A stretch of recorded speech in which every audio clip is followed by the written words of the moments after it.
Hey, I'm back again.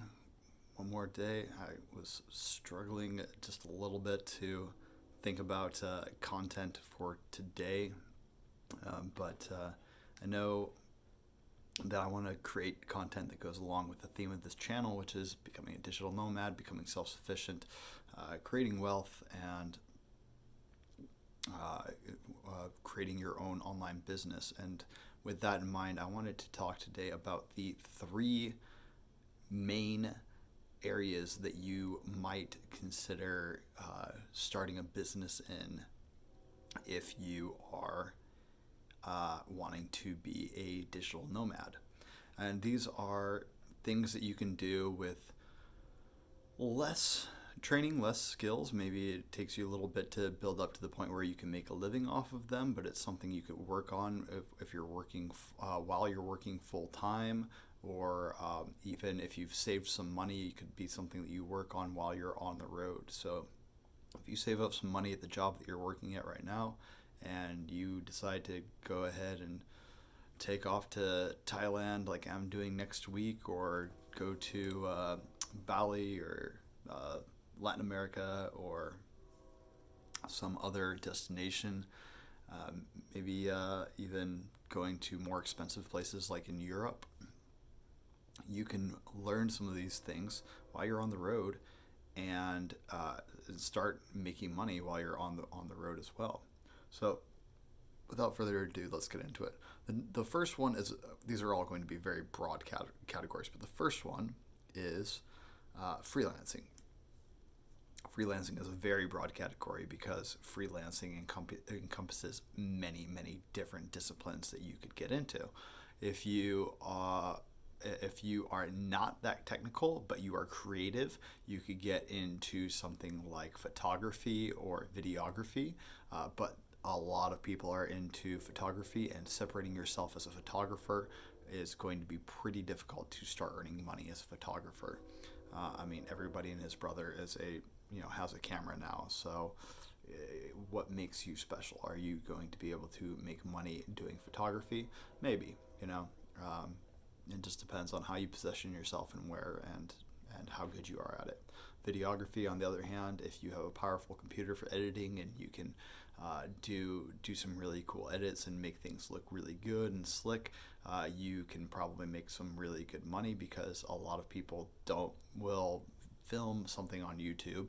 They want it to be edited, they want it to look good, but they don't want to do it all themselves, and so they'll be willing to pay you 50 or $100 an hour or something to edit their videos for you. So there's video editing, and there's also videography, where you can go out and take video of influencers and for businesses that need video content.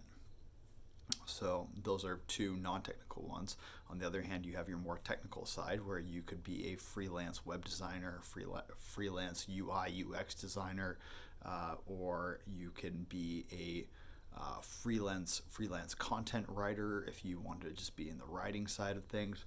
You could be a content writer or SEO writer for blogs or different sites on the internet. So that would be like one way you can go to start getting into being a digital nomad. That that That's going to be it's a little bit rough to do that, because you're going to constantly have to work on finding new people, finding new prospects, new clients, making sure that they're good, delivering content to them, hoping that they pay you on time, all that stuff. So it's a little bit stressful to do that. So that's why you might want to start a business and go into the next two that I'm going to talk about. The next one would be e-commerce. Now, the learning curve for this is a little bit more steep, but from what I've seen, there is still plenty of play out there in e-commerce, either doing things with FBA, fulfillment by Amazon, or creating Shopify stores and drop shipping, but not from China. I feel like that is one thing that a lot of people are saying is kind of overdone now. People don't really want to wait 2 weeks for a product to ship to them from China. So find a supplier in the US, find something that's high ticket, where there is a very big profit margin that you can earn, and something that you can kind of corner the market for. So if you are interested in that, there are plenty of trainings out there that are free that you can go to. If you're lucky, I might even include a couple down here in the comments, so look for those. I might curate a little list about where you can maybe learn about some of those things. So yeah, e-commerce, so Shopify dropshipping, or fulfillment by Amazon, and things like that, where you don't have to be physically present. The other thing would be maybe print on demand. If you're a creative kind of person and you can create some slogans or some art or something like that that is going to be interesting enough that people might want to come and buy it and put it and wear it. You can do print on demand services like Printly, and have people buy shirts that will be printed for you by the company and then sent out to the people that buy them for you.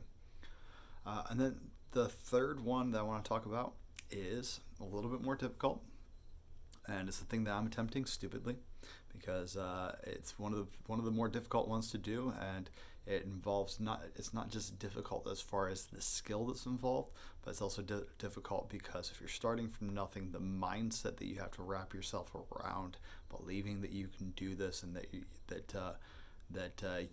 can really help people is a little bit difficult. But maybe you have some skills already in marketing or some other related field, and you can start your own agency. So agency would be number 3.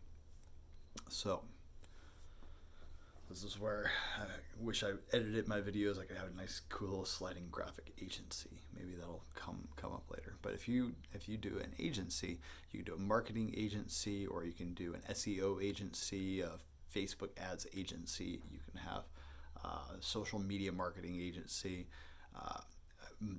One of the big recommendations I've heard is if you're going to go into marketing, don't make yourself a social media marketing agency, because where are you going to go when social media goes away?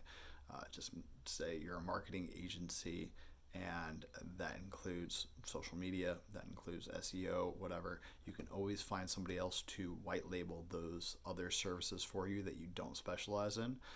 So the key will be to get people into your agency and get them to pay you. So having an agency is going to be a little bit like freelancing until you start employing other people to work for you, or working in an agency, somebody else's agency, and letting them handle the lead generation and all that stuff.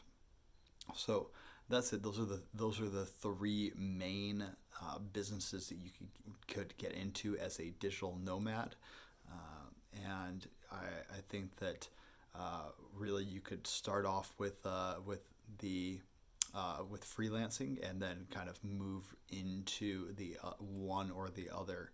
But really, don't be like me. My problem has been a lack of focus, a lack of singular drive towards one thing. I'm always kind of grasping at straws, shiny object syndrome. Maybe that will be my video for tomorrow. Don't have shiny object syndrome. But that's it for today. I hope you guys enjoyed this. If you did, leave a comment below, or like or subscribe, or it's like, I'm gonna put it here. Like or subscribe, like it, and hit the subscription over here, and watch this video right here. I don't know what's gonna be there, but it's gonna be the latest video, so watch that one. All right, peace out.